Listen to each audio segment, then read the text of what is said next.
Hello everyone, आज हम इस वीडियो में वैसे स्टूडेंट जो खासकर जामिया इस्लाम में क्लास 9 के लिए जो भी स्टूडेंट एंट्रेंस एग्ज़ाम देने वाले हैं, आज हम इस वीडियो में क्लास 9 की तैयारी किस तरीके से करना है, साथ ही इसका एलिजिबिलिटी क्राइटेरिया, एग्ज़ाम पैटर्न या एडमिशन प्रोसेस कह लीजिए, डिटेल में डिस्कस करेंगे कि क्या क्या ऐसे पॉइंट्स है, चाहे वो सिलेबस को लेकर हो या सीट्स को लेकर हो या स्कूल को लेकर हो, हम डिटेल में इस वीडियो में डिस्कस करेंगे। इसके लिए सबसे पहले आपको गूगल पे चले जाना है, सर्च कर लेना है JMICOE। जैसे सर्च करेंगे तो इस तरीके का आइकन आएगा। इसके बाद आपको इस लिंक पे क्लिक करना है। जैसे इस पर क्लिक करेंगे आपको इस वेबसाइट पे और डायरेक्ट इसके वेबसाइट पर आएंगे। आपको स्क्रॉल करते हुए नीचे आना है। यहाँ पे आने के बाद आपको जामिया इस्लामी के यानी स्कूल के प्रोस्पेक्टस दिखेगा, आपको इस पर सिंपली क्लिक करना है। जैसे जब क्लिक करेंगे ये डाउनलोड होना शुरू हो जाएगा और अब इसको आप सिंपली ओपन कर लेंगे। अभी हम इसको जस्ट मैंने ओपन किया है। ओपन करने के बाद कुछ इस तरीके का इंटरफेस दिखेगा आपको, जैसे ये इस तरीके से दिख रहा है। अब इसके प्रोस्पेक्टस ओपन करते हैं। बिना टाइम वेस्ट हुए सबसे पहले जो मोस्ट इंपॉर्टेंट अपडेट है वो थोड़ा देख लेते हैं।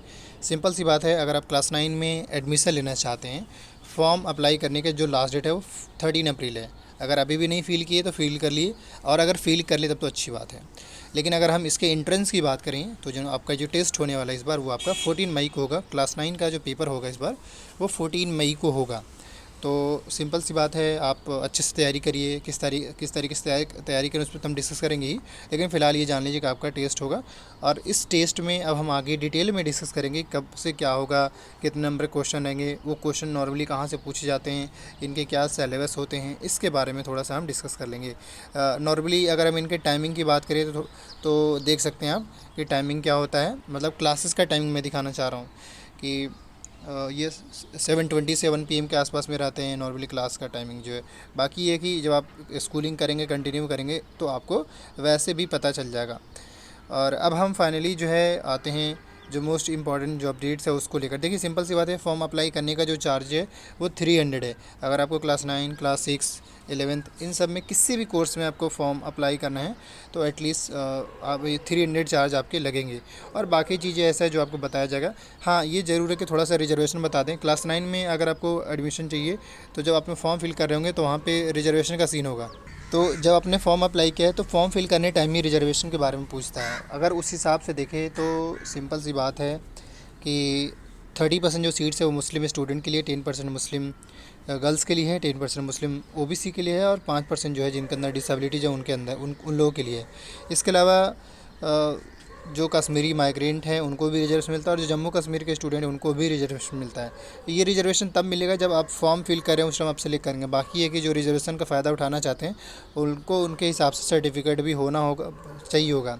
बाकी ये कि जैसे मुस्लिम हो गया, मुस्लिम वुमेन, मुस्लिम OBC हो गया, तो इनके लिए तो आपको बेसिकली एक एफिडेविट बनवा लेना होगा, तो आपको आराम से उसका बेनिफिट मिलेगा। लेकिन वो एडमिशन के टाइम में रिक्वायर्ड है, पहले नहीं। इसके अलावा स्पोर्ट्स के थ्रू भी एडमिशन होते हैं क्लास 9 और 11th में। तो अभी स्पोर्ट्स के फॉर्म नहीं आए हैं, जैसे ही आएंगे आपको इन्फॉर्म किया जाएगा।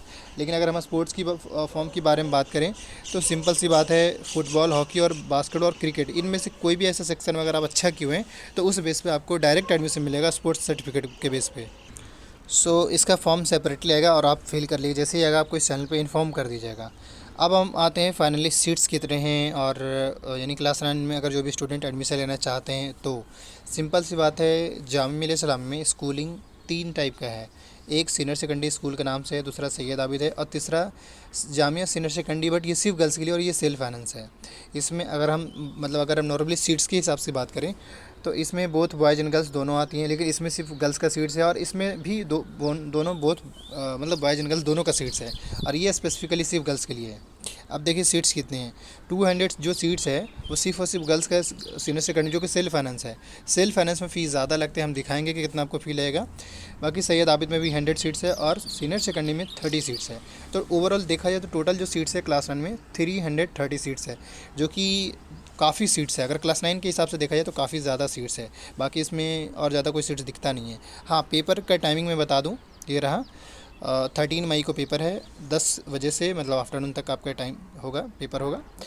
आपको पेपर के बारे में भी पता चल गया कि कब होने वाला है। और अब इसके बाद पहले तो जैसे आपके हिसाब से यही हो कि भाई तैयारी करें, सिंपल सी बात है। लेकिन फिर एक सवाल होगा कि हम तैयारी करें तो कहाँ से करें। एक चीज़ और मैं बता दूँ कि जामिया ने कहीं पे भी क्लास 9 के लिए एज लिमिट के बारे में नहीं बात किया कि कितना एज होना चाहिए। तो आपके पास उसी के हिसाब से जो भी एज है, आपको अगर लगता है कि मुझे क्लास 9 में, अब जैसे मान लीजिए बहुत सारे ऐसे स्टूडेंट होते हैं जो क्लास 10 में चले जाते हैं बट वो स्टिल क्लास 9 का पेपर देना चाहते हो, तो ये उनके ऊपर है।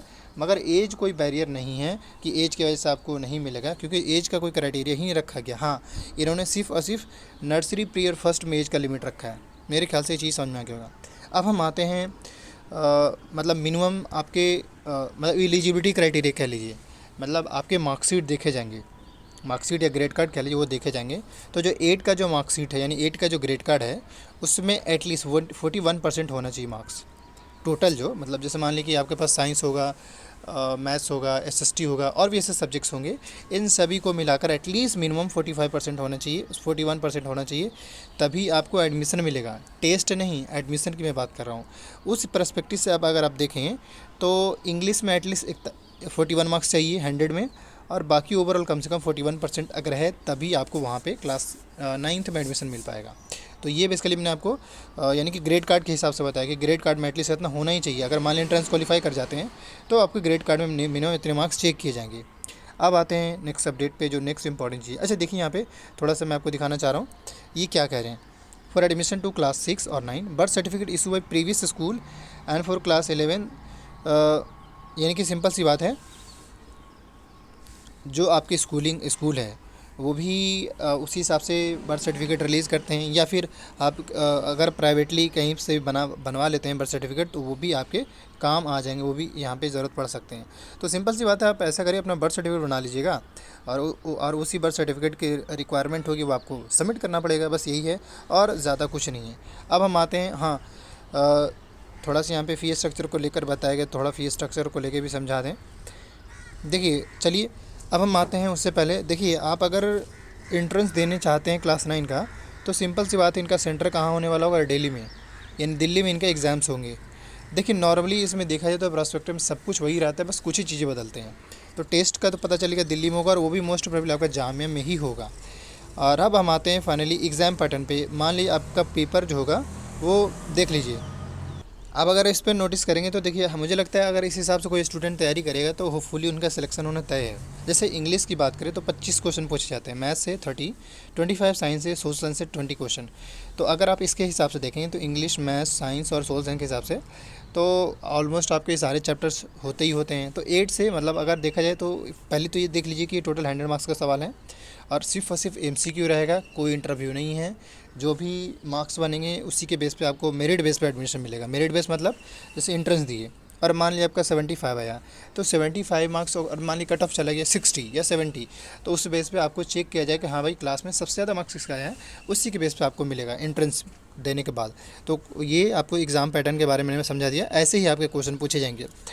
अब इसके बाद नेक्स्ट जो इंपॉर्टेंट डिटेल या डेटा के लिए वो थोड़ा बता दें। पहला ये ऑलरेडी कह रहे हैं कि आपका जो पेपर होगा वो MCQ बेस्ड रहेगा, मतलब कोई थ्योरी वगैरह लिखने के नहीं है, कोई इंटरव्यू का सीन नहीं है। सिंपल आपको एंट्रेंस देना है, जो भी मेरिट बनेंगे उसी के बेस पे आपको एडमिशन मिलेंगे।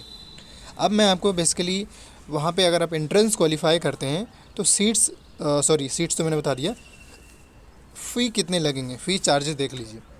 अगर आप क्लास 9 में एडमिशन लेते हैं तो आपको 3725 रुपीज़ चार्ज लगेंगे 1 ईयर का। 1 साल का जो फ़ी है यहाँ पे क्लास 9 में वो 3725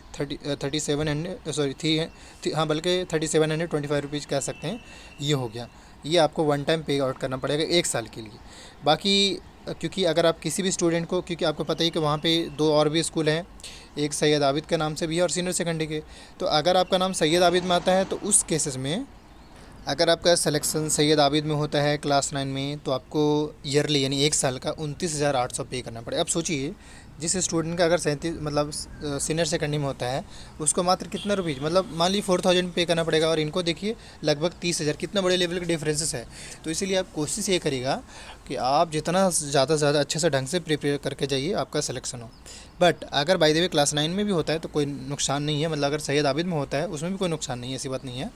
अब हम इसमें अगर हम सैयद आबिद की अगर बात करें तो सिंपल सी बात है, आपको पता है कि 29,800 पे करना पड़ेगा, लेकिन इसको आप 2 इंस्टॉलमेंट में पे कर सकते हैं। यहाँ पे ऑलरेडी मेंशन किया गया है, फर्स्ट इंस्टॉलमेंट में 16,000 पे करना पड़ेगा और सेकंड में 13,000 है। अब ये फर्स्ट मतलब विद इन ये टाइम पीरियड आपको मिल जाएगा, बट टाइम मिल जाता है, ऐसी बात नहीं है। हो सकता है 6 मंथ के विद इन 6 मंथ के हिसाब से हो, मेरे ख्याल से ही हो गया। अब इसके बाद थोड़ा हम आते हैं हॉस्टल्स को लेकर। देखिए जिस तरीके से बाकी जगह पे हॉस्टल होता है, यहाँ पे भी हॉस्टल हैं, बट यहाँ पे हॉस्टल को मैं आपको समझा दूँ। Jamia has provide limited hostel accommodation for odd station male student of its schools from class 6 to 12। इसका ये मतलब है कि जो भी स्टूडेंट इनका क्लास 6 में हो या क्लास 9 में हो या 11th में हो या 12 में हो, इन सब को जामिया हॉस्टल देती है। तो हाँ, ये ज़रूर कह रहे हैं कि जो वैसे स्टूडेंट जो दूर से मतलब हैं, अब मान लीजिए कोई स्टूडेंट बिहार का है, उनको वहाँ पे इंट्रेंस क्वालिफाई कर लेते हैं, तो ऑब्वियसली वो जाएंगे वहाँ पे एडमिशन लेने के लिए और एडमिशन भी लेंगे, लेकिन उनको हॉस्टल मिल जाएगा। क्यों? क्योंकि वो अपार्ट फ्रॉम जामिया से काफ़ी दूर रह रहे हैं, ये दूर उनका रेजिडेंशियल एड्रेस है, खैर परमानेंट एड्रेस कह सकते हैं। तो इसका मतलब साफ़ है कि क्लास 9 में आपको हॉस्टल भी मिलेगा, हॉस्टल भी वहाँ पे है। बाकी ये कि हॉस्टल को लेकर अभी देखते हैं क्या है, हॉस्टल को लेकर कितने चार्जेज पे करने होंगे, वो ऑलरेडी बाकी जगह पे जैसे चीज़ें होता है, यहाँ पे भी है। इसके अलावा आपको 75% अटेंडेंस चेक किया जाएगा। यहाँ पे स्कॉलरशिप भी है स्टूडेंट को, अगर आप वहाँ पे अच्छे से पढ़ाई वढ़ाई करते हैं तो आपको स्कॉलरशिप भी मिलेगा, प्राइजेज वगैरह भी सब कुछ मिलते हैं। और इसके अलावा यहाँ पे एनसीसी और एनएसएस भी है, तो वो भी आप ज्वाइन कर सकते हैं। अब हॉस्टल फ़ी कितने हैं इसके बारे में नहीं नोटिफाई किया गया है, अगर ऐसा कुछ होगा तो आपको इन्फॉर्म कर दिया जाएगा। चलिए, ये बेसिकली मैंने आपको क्लास 9 को लेकर बता दिया। फिर एक सवाल यहाँ पे ज़रूर होगा कि सिलेबस क्या है क्लास 9 का, पहला सवाल होगा ना। तो अब मैं आपको सिलेबस के बारे में समझा देना चाह रहा हूँ। चलिए हम पहले जो है थोड़ा सा यहाँ पे आ जाते हैं। देखिए, क्लास 9 में 25 क्वेश्चन ये सारे इस तरीके से सवाल पूछे जा रहे हैं।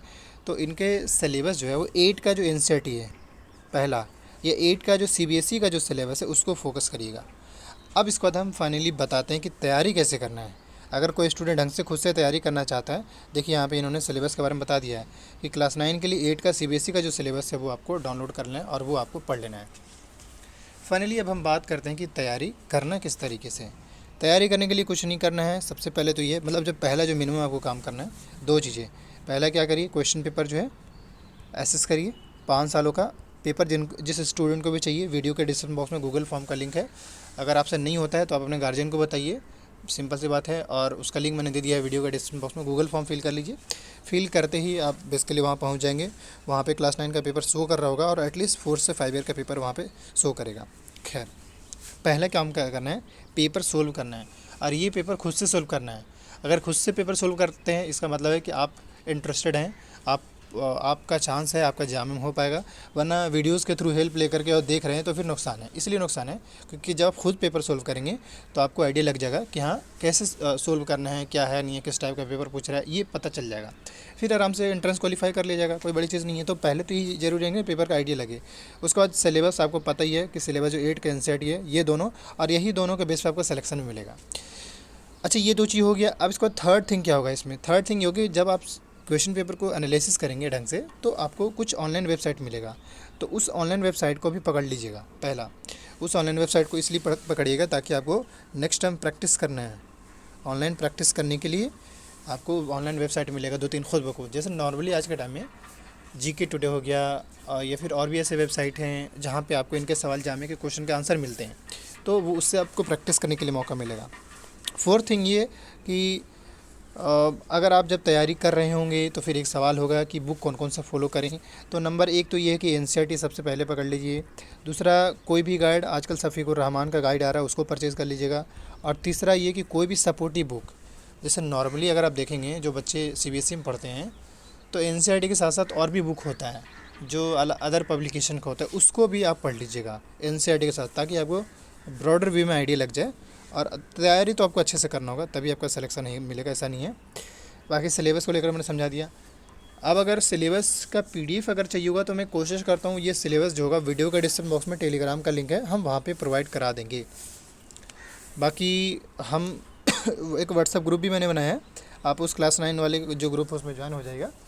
जैसे भी होगा आपको क्लास 9 के लिए जो मॉक टेस्ट है यानी टेस्ट सीरीज जो है लाया जाएगा, ताकि आपको एंट्रेंस में हेल्प मिले और आपको बेनिफिट मिले और आप क्वालिफाई कर सकें। बाकी कोई भी क्वेरी होता है, किसी भी टॉपिक से वीडियो चाहिए, एक कॉमन सा सवाल होगा एडमिट कार्ड को लेकर। तो एडमिट कार्ड आपको पता ही है कि एंट्रेंस कब है, 13 मई को अराउंड है। तो आपके जो एडमिट कार्ड होंगे वो मई के फर्स्ट वीक में आएंगे। मतलब एंट्रेंस कब है, 13 मई के आसपास में है। तो एडमिट कार्ड भी जो होंगे फर्स्ट वीक में आएंगे, क्योंकि नॉर्मली जामे का एडमिट कार्ड ऐसे ही आता है एंट्रेंस टेस्ट के विदिन 1 वीक पहले। बाकी कोई भी अपडेट्स आता है स्कूल को लेकर अपडेटेड रहने के लिए इस चैनल को सब्सक्राइब करिए, सिलेबस आपको मिल जाएगा। Thank you.